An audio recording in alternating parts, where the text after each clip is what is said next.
এবার দল থেকে সাসপেন্ড করা হলো তৃণমূল নেতা অতীশ সরকারকে। গতকালই অশোকনগরে 12 নম্বর ওয়ার্ডের তৃণমূল নেতা এই অতীশ সরকার মা বোনেদের বিকৃত ছবি নিয়ে একেবারে হুঁশিয়ারি দিয়েছিলেন। বলেছিলেন মমতা বন্দ্যোপাধ্যায়কে নিয়ে উৎসব করলে বাড়ির মা বোনেদের বিকৃত ছবি বানিয়ে দেওয়ালে টাঙিয়ে দিয়ে আসবো।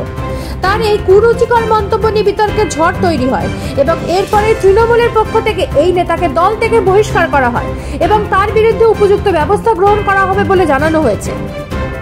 সিপিএমকে বলছি, এই রাতের চেয়ে অন্ধকার এই পশ্চিমবঙ্গকে ফিরিয়ে আনবেন না। মমতা বন্দ্যোপাধ্যায়কে ফেসবুকে গালাগালি করছে, বিভিন্ন ভাবে মমতা বন্দ্যোপাধ্যায়ের মতো জনগণ মনোনেত্রীকে আপনারা ফেসবুকে প্রতিদিন অসভ্য ভাষায় গালিগালা করছি। মমতা বন্দ্যোপাধ্যায় বলেছেন একটু তো ফোর্স করতে। আমরা যদি ফোর্স করে আগামীকাল বাড়ির দেওয়ালে গিয়ে আপনার মাকে এবং বোনকে উৎসাহ সাজিয়ে যদি আপনার দেওয়ালে টানিয়ে দিয়ে আসি, পর্দা খুলে দরজা খুলে ওই পোস্টারটা আপনি খুলতে পারবেন না। এই প্রতিবাদ মঞ্চে দায়িত্ব নিয়ে বলে গেলাম, সেদিন সামনে আসছে।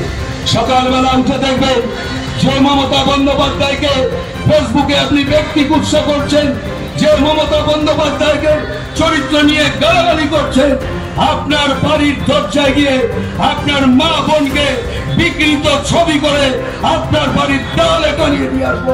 শুনে রাখবেন, আজকে দাঁড়িয়ে বলে গেলাম। আর্থিকর কাণ্ড নিয়ে গোটা রাজ্য উত্তাল এবং এর প্রতিবাদের যে ঢেউ উঠেছে তা নিয়ে এবার মন্তব্য করলেন মিঠুন চক্রবর্তী। তিনি বলেন, এই বাংলাই দেখতে চেয়েছিলাম, রাজনীতির ঊর্ধ্বে আমরা যেন সবাই এই আন্দোলনে থাকি। এই বাংলায় দেখতে চেয়েছিলাম, এখন দেখতে পাচ্ছি, খুব আনন্দ লাগছে, একসাথে থাকি।